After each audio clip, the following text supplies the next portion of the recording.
ایک حدیث میں تو حضور صلی اللہ علیہ وسلم نے یہاں تک بھی کہہ دیا کہ اگر کسی کو ساری نہیں آتی تو پہلی 10 آیتیں بھی پڑھ لے اور آخری 10 آیتیں بھی پڑھ لے تو اللہ پاک اس کو بھی دجال کے فتنے سے محفوظ رکھتا ہے۔ سورہ کہف 15ویں سپارے میں شروع ہوتی ہے، 16ویں سپارے کے پہلے 3 رکوع ہیں اس کے وہ ختم ہو جاتی۔ جناب نبی کریم علیہ السلام نے ارشاد فرمایا صرف دجال کا فتنہ نہیں، ہر فتنے سے بچنے کے لیے یہ سورہ کہف ایک بہترین علاج ہے اور ایک بہترین دیوار اور تدبیر ہے کہ اللہ پاک انسان کو ہر فتنے سے بچا لے۔ تو امام جو ہیں وہ لاؤڈ اسپیکر پر سورہ کہف پڑھتے ہیں اور سورہ کہف سارے نمازی مسجد میں بیٹھ کر سنتے ہیں۔ ہم لوگ ایک مسجد میں گئے، سورہ تبارک الذی بیدہ الملک، چھوٹی سی سورت ہے قرآن میں، نبی پاک صلی اللہ علیہ وسلم نے ارشاد فرمایا جو رات کو پڑھ کر سونے کی عادت ڈال لے کہ یہ سورت پڑھ کے سونا ہے، اللہ پاک اس کو قبر کے ہر قسم کے عذاب سے بچا لیتا۔ وہاں بھی یہ بھی طریقہ ہے کہ امام عشاء کی نماز کے بعد سورہ کہف پڑھتے ہیں اور سارے نمازی بیٹھ کر سنتے ہیں۔ اگرچہ یہ سنت نہیں کہ آپ اور میں بھی کریں کہ امام پڑھے آپ سنیں، ہر نمازی خود پڑھے، ہر مسلمان خود پڑھے، چونکہ وہاں قرآن کی تعلیم ہی ختم ہو گئی تھی تو بیچارے پڑھے لکھے لوگ نہیں تھے جو قرآن کو پڑھیں۔ ایک امام ہوتا تھا جو قرآن کو پڑھ لیتا تھا تو وہ پڑھ کے سنانے کی عادت ڈالتا۔ تو وہاں جب عشاء کی نماز ہوئی تو عشاء کی نماز کے بعد جب امام صاحب سورہ ملک تبارک الذی پڑھنے لگے تو ہمارے حضرت شیخ پیر ذوالفقار صاحب بھی ساتھ تھے، میرے پیر ہیں، تو حضرت نے امام صاحب سے کہا کہ آج ہمارے قاری صاحب یہ سورت پڑھیں گے۔ میں نماز پڑھ کے نکل آیا تھا، میں مسجد کے باہر جوتا اتار کے کھڑا ہوا تھا تو پیچھے سے ایک بندہ بلانے آیا کہ حضرت جی بلا رہے ہیں آپ کو۔ تو میں آگے آیا تو حضرت جی نے کہا کہ آپ سورہ ملک پڑھیں، آج سارے نمازیوں کو آپ پڑھ کر سنائیں۔ تو میں نے وہاں سورہ تبارک الذی، سمرقند ایک شہر ہے ازبکستان کا،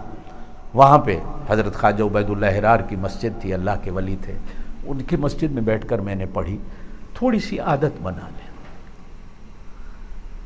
جمعے والے دن فجر میں نہ صحیح تو عصر کے بعد بیٹھ کر حضور پاک صلی اللہ علیہ وسلم پر 80 بار کم از کم درود پڑھیں۔ یہ آپ صلی اللہ علیہ وسلم کا ہم پر حق ہے،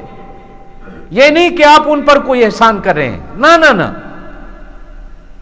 یہ تو احسان ان کا ہوگا کہ انہوں نے توفیق دے دی آپ کو۔ ایک شاعر نے حضور صلی اللہ علیہ وسلم پر مقالہ لکھا تو اس نے بڑا ایک عجیب شعر لکھا کہ ما ان مدحت مقالتی بمحمد، یہ میرا کمال نہیں کہ میں نے اپنے مقالے میں محمد مصطفیٰ کا ذکر کیا ہے، بلکہ محمد مصطفیٰ کے نام کا کمال ہے کہ انہوں نے مجھے اپنے ذکر کی توفیق دے دی۔ یہ تو انہی کا کرم ہے کہ وہ کرم کر دیں ہم پر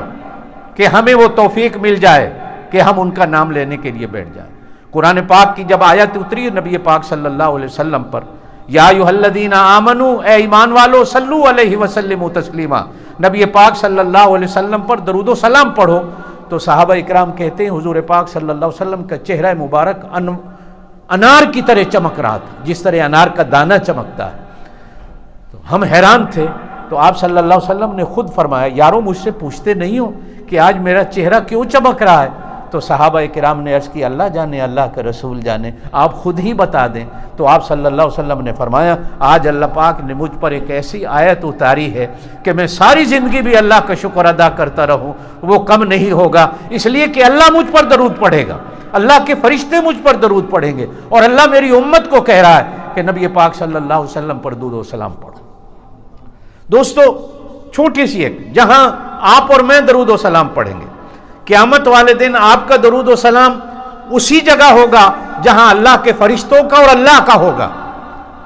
اور جب اللہ کا پڑھا ہوا درود و سلام اور فرشتوں کا پڑھا ہوا درود و سلام قبول ہوگا، وہاں آپ کا اور میرا بھی ٹوٹا پھوٹا جیسا بھی ہوگا درود و سلام قبول ہو جائے گا۔ یہ نہیں کہ اللہ پاک اپنا اور فرشتوں کو قبول کر لے گا، آپ کو اور میرا نکال دے گا۔ جناب نبی کریم علیہ السلام نے ارشاد فرمایا ایک حدیث میں، ہر عبادت کے بارے میں بندہ سوچتا ہے پتہ نہیں قبول ہوگی کہ نہیں ہوگی، درود پڑھنا ایک ایسی عبادت ہے یقین رکھو کہ اللہ پاک اس کو فوراً قبول کرتا۔ درود پڑھنے کے لیے ہوتا ہے، ہم نے عادت بنا لی لکھنے کے لیے لکھا دیا گیا، بورڈ بنا دیے گئے، سڑکوں پہ لگا دیا، دکانوں پہ پڑھنا، اصل تو آیا درود پڑھنے کے لیے۔ اور آج کل ایک اور مسلمانوں میں بیماری ہے کہ ہم درود بھی ایک دوسرے کو جلانے کے لیے پڑھتے، ایک دوسرے کو ساڑنے کے لیے پڑھتے۔ سمجھ نہیں آتی مسلمان کہاں چلا گیا۔ جمعے والا دن نماز عصر کے بعد